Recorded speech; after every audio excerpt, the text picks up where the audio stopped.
नमस्कार, मैं हूं आपके साथ अंकिता पाल। बढ़ेंगे शुरुआत करते। चारधाम यात्रा एक तो वैसे ही प्रशासन के लिए चुनौती बनी हुई है, तो वहीं आने वाले 20 तारीख के बाद में हरिद्वार जिला प्रशासन को और भी चुनौतियों का सामना करना पड़ सकता है, जहां पर चारधाम यात्रा में श्रद्धालुओं की लगातार हो रही बढ़ोतरी और अब आने वाली 20 तारीख के बाद बच्चों के स्कूलों की भी छुट्टियां पड़ जाएंगी, जिसके बाद में प्रति वर्ष की भांति उत्तर प्रदेश, दिल्ली, हरियाणा, राजस्थान, पंजाब के साथ और दूसरे राज्यों के पर्यटक प्रदेश की तरफ रुख करेंगे। एआरटीओ एल्विन रॉक्सिक का भी कहना है कि बड़ी संख्या में और रोजाना रजिस्ट्रेशन और ग्रीन कार्ड भी बनाए जा रहे हैं।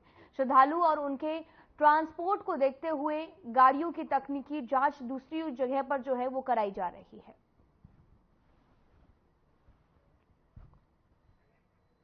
आपको बताते चलें कि चारधाम यात्रा की शुरुआत हो चुकी है। श्रद्धालुओं की बढ़ती संख्या जो है वो प्रशासन के लिए चुनौती बना हुआ है। स्कूलों की छुट्टियों के बाद और ज्यादा चारधाम यात्रा को लेकर जो भीड़ है वो बढ़ने वाली है, जिसको लेकर लगातार पुख्ता इंतजाम भी किए जा रहे हैं। बैठकों का दौर भी जारी है और स्कूलों की छुट्टियों के बाद और ज्यादा भीड़ यहां पर बढ़ने की भी संभावना है। आपको बताते चलें कि लगातार चारधाम की यात्रा शुरू हो चुकी है और जिसको लेकर कपाट जब से खुले हैं तब से श्रद्धालुओं की जो भीड़ है वो आए दिन बढ़ती ही जा रही है। और वहीं दूसरी तरफ आपको बताते चलें कि चारधाम यात्रा के दौरान मंदिर परिसर के 50 मीटर के दायरे में वीडियोग्राफी और रील बनाने पर रोक भी लगा दी गई है। साथ ही इन दिनों चारधाम यात्रा में रिकॉर्ड यात्री पहुंच रहे हैं। मंदिर परिसर के आसपास वीडियोग्राफी और रील बनाने वालों के कारण अव्यवस्थाएं भी बन रही थी। ऐसे में राज्य सरकार ने मंदिर परिसर की निश्चित परिधि में रील और वीडियोग्राफी पर रोक लगाने के निर्देश दिए। शनिवार को डीजीपी ने भी सभी एसपी और एसएसपी को आदेश जारी किए हैं। इनका उल्लंघन करने पर आपको बताते चलें कि पुलिस एक्ट की धारा 81 में कार्रवाई की जाएगी। इसके अलावा पुलिस एक्ट 83 और आईपीसी की धारा 296 यानी कि धार्मिक स्थल पर अशांति फैलाने के आरोप में मुकदमा भी दर्ज किया जा सकेगा।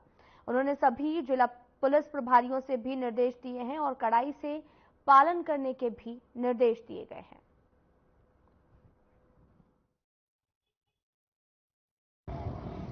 10 मई से चारधाम यात्रा शुरू हो चुकी है। वहीं शासन प्रशासन अगर सरकार की बात की जाए तो सरकार ने अपनी तैयारी पूरी कर ली है, मगर 20 मई से अब स्कूल की छुट्टियां जो पड़ने वाली है, जिसमें जो है तमाम राज्य के जो यहाँ पर लोग उत्तराखंड में प्रवेश करते हैं, उत्तराखंड में जाते हैं, चारधाम यात्रा के लिए जाते हैं, हरिद्वार में घूमने के लिए आते हैं, अब वहीं शासन और प्रशासन के सामने चुनौतियां और भी बढ़ने वाली है। आर्यन टीवी के साथ रोहित राणा, मंगलोर। चारधाम यात्रा का जो की मॉनिटरिंग शीर्ष स्तर से की जा रही है और उच्च अधिकारी गणों के द्वारा निरंतर इस संबंध में निर्देश जारी किए जा रहे हैं। चूंकि ये पूरी यात्रा कई जनपदों के स्तर में से गुजरती है, तो इसलिए सभी जनपदों का आपसी कोऑर्डिनेशन बेहतर होना आवश्यक है। इसलिए हम लोगों के स्तर पे जो निर्देश जिस रूप में अमल में लाने के लिए निर्देशित होते हैं, उनको एग्जीक्यूट करना प्राथमिक दायित्व है हम सबका। और निरंतर चूंकि हरिद्वार प्रवेश द्वार है, इसलिए नारसन, मंडावर, काली नदी, बालावाली, इन सभी जो interstate border check post हैं, यहाँ से जितने एंट्री पॉइंट्स हैं,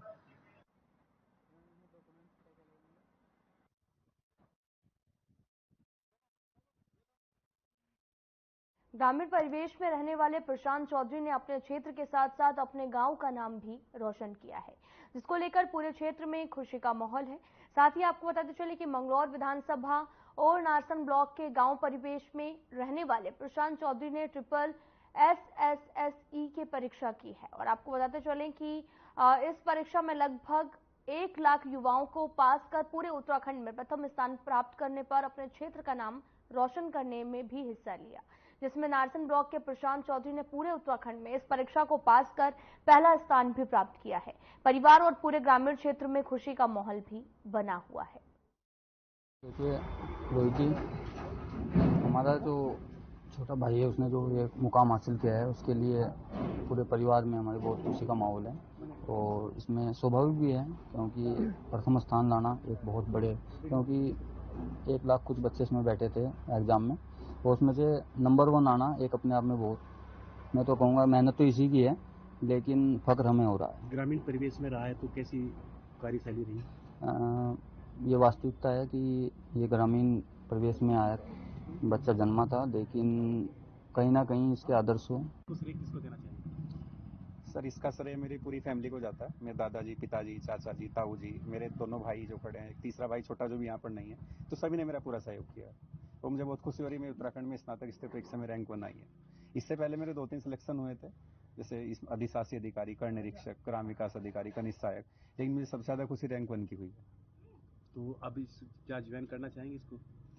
सर, अभी मेरा उत्तराखंड पीसीएस का 30 को इंटरव्यू है, वो जैसे ही होता है तो उसके बाद ही मैं कोई ज्वाइन करूँगा। युवाओं के लिए क्या संदेश होगा? युवाओं के लिए संदेश यही है कि जो अभी तक उनको सफलता नहीं मिली है तो वो अपना लगे रहें एग्जाम में। आज अगर उनको सफलता नहीं मिली है तो उनको आगे जरूर मिलेगी, बस उनको लगे रहना है।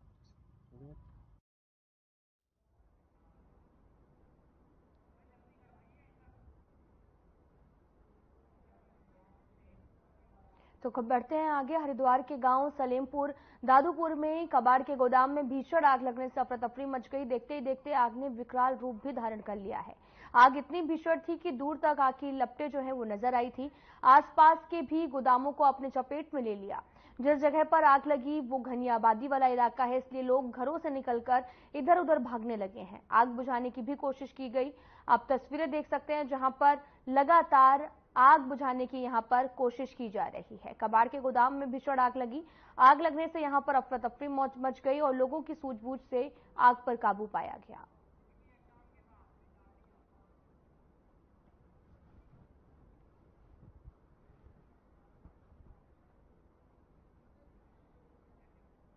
आप तस्वीरें देख सकते हैं जहां पर कबाड़ की दुकान में भीषण आग लग गई, जिसके बाद लोगों की सूझबूझ से आग पर काबू पाया गया।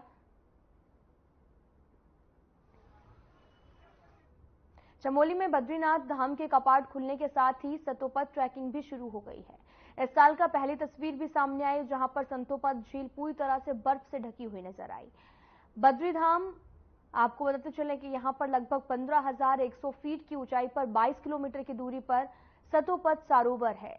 ऐसा माना जाता है कि ब्रह्मा, विष्णु, महेश भी इस पवित्र सरोवर में स्नान करते हैं।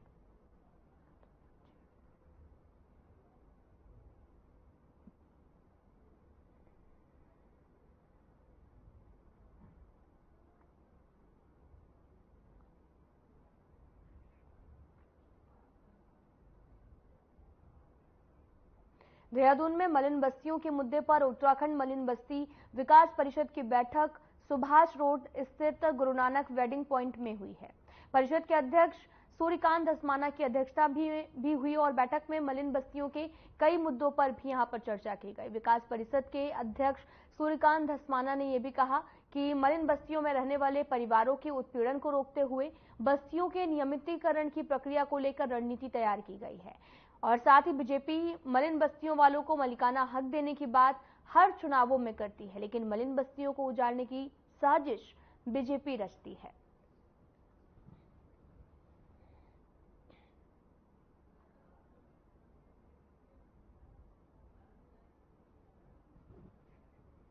आपको बताते चले कि मलिन बस्ती विकास परिषद की बैठक का आयोजन किया गया। बैठक की अध्यक्षता भी यहां पर की गई है और सूर्यकांत धस्माना ने बीजेपी पर कई तरह के आरोप लगाए। उन्होंने कहा कि लगातार मलिन बस्तियों पर जो रणनीति है वो बीजेपी बनाती है, उसी पर कारगर होती है, जिससे कई तरह की समस्याएं भी देखने को मिलती हैं। बैठक की अध्यक्षता की गई। सूर्यकांत धस्माना ने भी बीजेपी पर कई गंभीर आरोप लगाए। तो इसी दौरान मलिन बस्ती विकास परिषद की बैठक में तमाम लोगों ने हिस्सा भी लिया और इस बैठक में शामिल भी हुए हैं।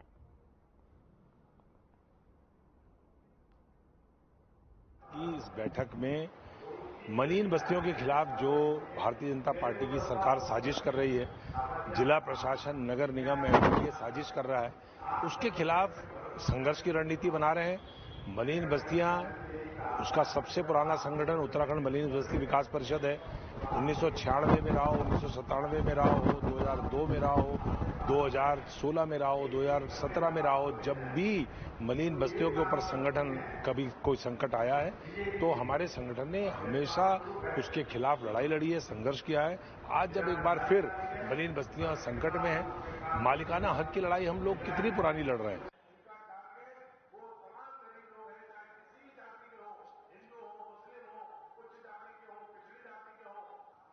अपने चरम पर है तो वहीं राजधानी देहरादून के चिकित्सक अधीक्षक अनुराग अग्रवाल का भी कहना है कि मेरे श्रद्धालुओं से अपील है कि एक तो वो अपने साथ में गर्म कपड़े जरूर लेकर आएं, चाहे कोई दिल्ली हो या फिर राजस्थान से आ रहा हो, और टेम्परेचर बहुत ज्यादा फर्क पड़ता है। और ऐसे में हमारे शासन ने ऋषिकेश जो शुरुआत की है वहां से भी बहुत सारी सुविधाएं दी गई हैं। जो लोग अपना चेकअप करा सकते हैं वहां से चेकअप कराकर दवाइयां भी ले सकते हैं।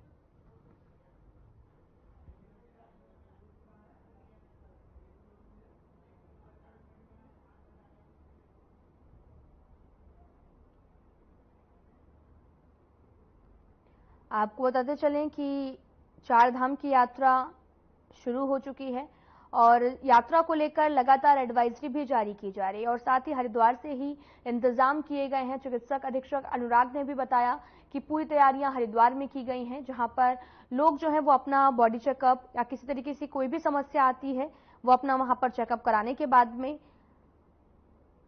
दवाइयां भी ले सकते हैं। जो भी जरूरी दवाइयां हैं वो ले सकते हैं। साथ ही ऊनी वस्त्र लेकर जाएं ताकि वहां पर बहुत ज्यादा टेम्परेचर होने की वजह से बीमार ना पड़े। दरअसल गर्म कपड़े लाने की भी अपील की है। आपको बताते चले कि चारधाम यात्रा शुरू हो चुकी है और जिसको लेकर लगातार श्रद्धालु दर्शन करने के लिए पहुंच रहे हैं। और साथ ही आपको बताते चलें कि दोनों तरफ से ही देर रात्रि से श्रद्धालुओं का आवागमन भी बना हुआ है। स्थिति यहां पर 8 दिनों में पैदल मार्ग से 1 लाख से भी अधिक श्रद्धालु जो हैं वो धाम पहुंचे हैं। और साथ ही आपको बताते चलें कि जैसे जैसे श्रद्धालु इस रास्ते की धाम की तरफ बढ़ते हैं तो ऑक्सीजन भी काफी ज्यादा कम हो जाती है।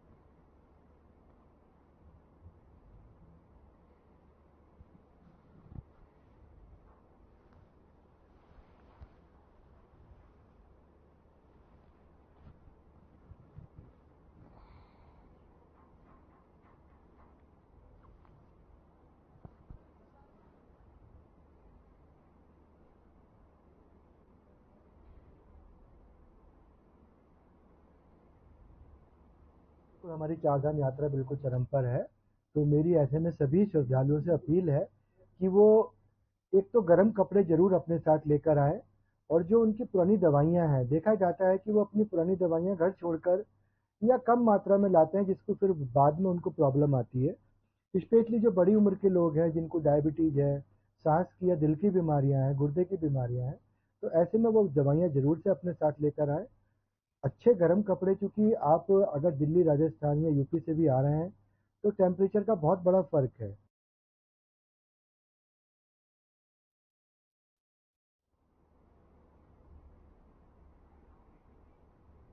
उत्तराखंड के मैदानी जिलों में अगले 3 दिन तक हीट वेव को लेकर येलो अलर्ट भी जारी किया गया है। देहरादून, उधम सिंह नगर और हरिद्वार जिले में तापमान 40 से 41 डिग्री तक पहुंचने की संभावना है। मौसम विभाग ने इसके लिए सतर्क रहने की भी सलाह दी है। मौसम विभाग का भी कहना है कि 20 मई तक प्रदेश के मैदानी जिलों में तापमान और ज्यादा बढ़ने की संभावना है। मैदानी जिलों में तापमान 41 डिग्री से भी ऊपर पहुंच सकता है।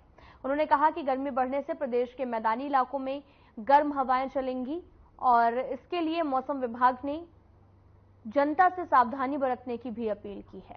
राज्य के जाने माने फिजिशियन डॉक्टर एसडी जोशी ने भी कहा कि गर्मी जानलेवा भी हो सकती है, इसलिए एहतियात बरतना बेहद जरूरी है।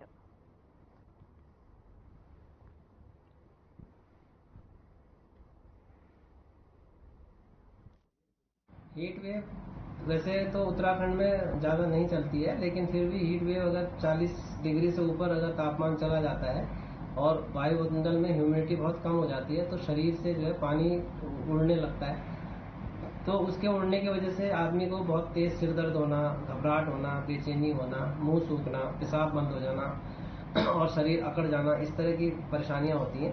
तो हीट वेव से घबराने की जरूरत नहीं है। उसके लिए सबसे जरूरी ये है कि आप जब भी घर से बाहर निकलें एक टोपी रखें अपने सिर में, छाता का इस्तेमाल करें और अपने पास जो है पानी की बोतल हमेशा एक रखें। देहरादून में गर्मी के मौसम ने पिछले सभी रिकॉर्ड तोड़ दिए हैं। देहरादून में शुक्रवार को 6 साल बाद में सीजन का सबसे गर्म दिन रिकॉर्ड किया गया। मौसम विज्ञान केंद्र देहरादून के निदेशक डॉक्टर विक्रम सिंह ने उत्तराखंड के मैदानी हिस्सों में गर्म हवाएं चलने का येलो अलर्ट जारी किया। उन्होंने बताया कि मैदानी हिस्सों में हीट स्ट्रोक का भी खतरा है। इसको देखते हुए स्वास्थ्य विभाग की ओर से जारी गाइडलाइन का पालन करने की भी सलाह दी गई है।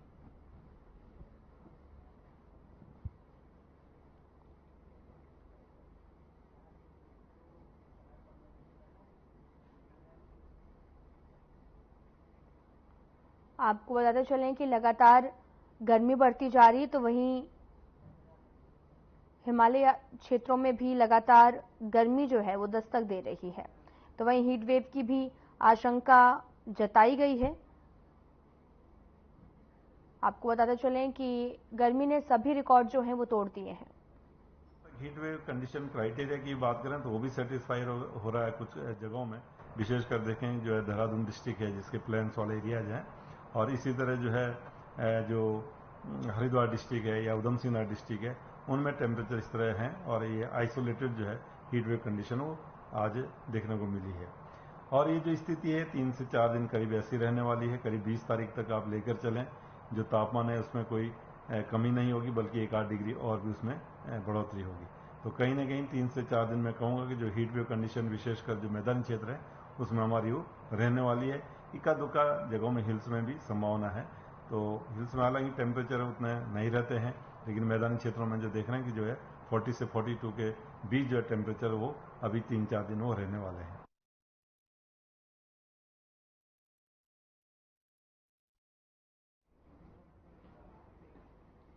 न्यायालय के आदेश पर हरिद्वार जिला प्रशासन ने बड़ी कार्रवाई की है। हाईवे पर यातायात को व्यवस्थित करने के लिए प्रशासन को अतिक्रमण हटाने के आदेश भी दिए गए हैं। इसी को लेकर हरिद्वार के जिलाधिकारी धीराज सिंह गढ़वाल ने भी लोक निर्माण विभाग और नगर निगम के अधिकारियों के साथ बैठक की है। आपको बताते चले कि जिसमें नेशनल हाईवे से अतिक्रमण हटाने और न्यायालय के आदेशों का पालन सुनिश्चित करने के लिए अतिक्रमण हटाने से पहले और अतिक्रमण हटाने के बाद फोटोग्राफी कराने के भी निर्देश दिए गए हैं।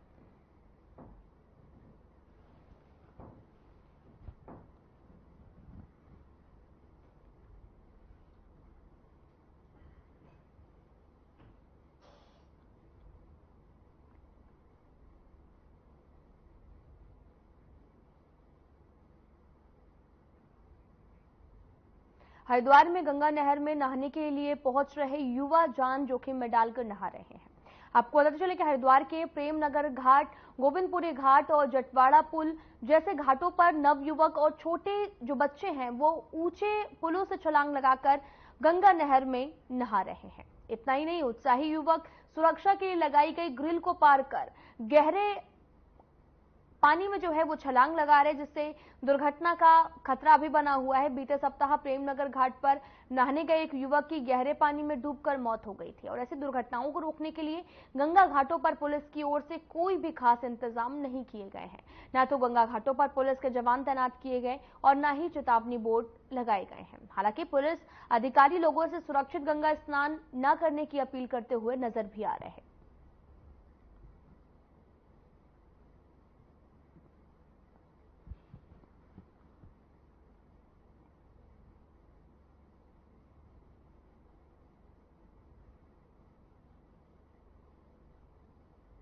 हाँ, उनसे तो यही कहा जा सकता है कि आप माँ गंगा का जो फ्लो है उसके बारे में आपको बहुत ज़्यादा जानकारी नहीं है, इसलिए जो गाइडलाइन दी गई है और जो चेन बनाए गए हैं, जो बैरियर्स लगे हुए हैं, उसके अंदर ही स्नान करें, जिससे आप सुरक्षित स्नान भी करें और सुरक्षित अपने घर वापस जा सकें।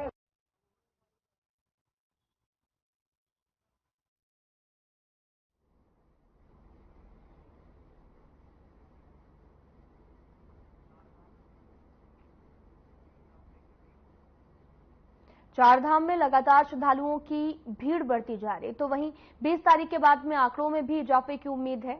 20 तारीख के बाद में बच्चों के स्कूलों की छुट्टियां भी शुरू हो जाएंगी, और जिसके बाद में हर साल की तरह उत्तर प्रदेश, दिल्ली, हरियाणा, राजस्थान के साथ दूसरे राज्यों के पर्यटक उत्तराखंड का रुख करेंगे। ARTO का भी कहना है कि बड़ी संख्या में रोजाना रजिस्ट्रेशन और ग्रीन कार्ड भी बनाए जा रहे हैं, और श्रद्धालु और उनके ट्रांसपोर्ट को देखते हुए गाड़ियों की तकनीकी जांच दूसरी जगह कराई जा रही है।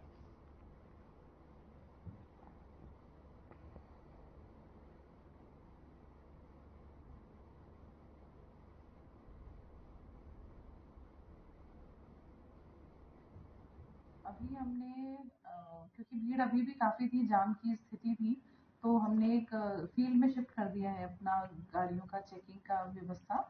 और बाकी काउंटर में कुछ प्रॉब्लम होगी या फिर अगर लगता है कि कमी हो रही है तो बढ़ा देंगे। चारधाम यात्रा में भी ड्यूटी मांगी गई है? हाँ, कुछ हमारे कार्मिकों की ड्यूटी चारधाम यात्रा में लगती है, रोटेशन वाइज चेक पोस्ट पे ड्यूटी लगती है। पूरी यात्रा कई जनपदों के स्तर में से गुजरती है, तो इसलिए सभी जनपदों का आपसी कोऑर्डिनेशन बेहतर होना आवश्यक है। इसलिए हम लोगों के स्तर पे जो निर्देश जिस रूप में अमल में लाने के लिए निर्देशित होते हैं, उनको एग्जीक्यूट करना प्राथमिक दायित्व है हम सबका। और निरंतर, चूंकि हरिद्वार प्रवेश द्वार है, इसलिए नारसन, मंडावर, काली नदी, बालावाली, इन सभी जो interstate border check post हैं, यहाँ से जितने एंट्री पॉइंट्स हैं, वहां पर यातायात सुचारू रूप से चलता रहे और किसी रूप में कोई यातायात संबंधी समस्या ना उत्पन्न हो, यह सुनिश्चित करने के लिए हम सभी प्रतिबद्ध हैं।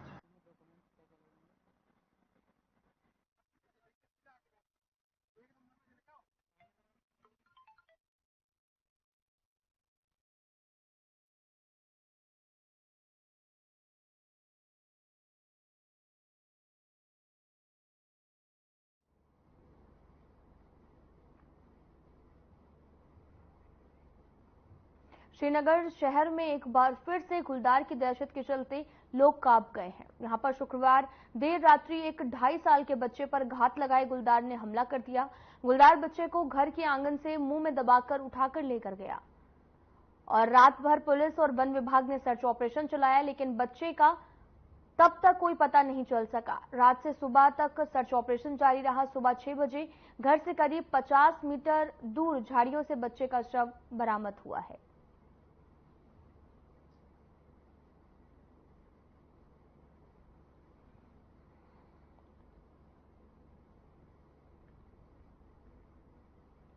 पूरा मामला उत्तराखंड के श्रीनगर का है, जहां पर एक बच्चे की जान चली गई है। दरअसल घात लगाए हुए एक गुलदार बैठा हुआ था, जिसको लेकर बच्ची को वो लेकर गया और जिसके बाद में सर्च ऑपरेशन लगातार चलाया गया। रात भर बच्ची का कुछ भी पता नहीं चला, लेकिन जैसे ही सुबह हुई 50 मीटर की दूरी पर बच्चे का शव झाड़ियों में बरामद हुआ है। फिलहाल आपको बताते चलें कि लगातार गुलदार का हमला तेज है, जिससे आमजन और वहां के आसपास के जो निवासी हैं, स्थानीय निवासियों को काफी परेशानियों का सामना करना पड़ रहा और लगातार वन विभाग से वो आग्रह भी कर रहे हैं। आपको बताते चलें कि गुलदार के हमले से एक युवक की मौत हो गई है। अभी यहाँ से गुलदार ने एक बच्चे को उठाया और ये गर्ल्स हॉस्टल HND के पीछे डांग रोड और भारे निवासी बरेली के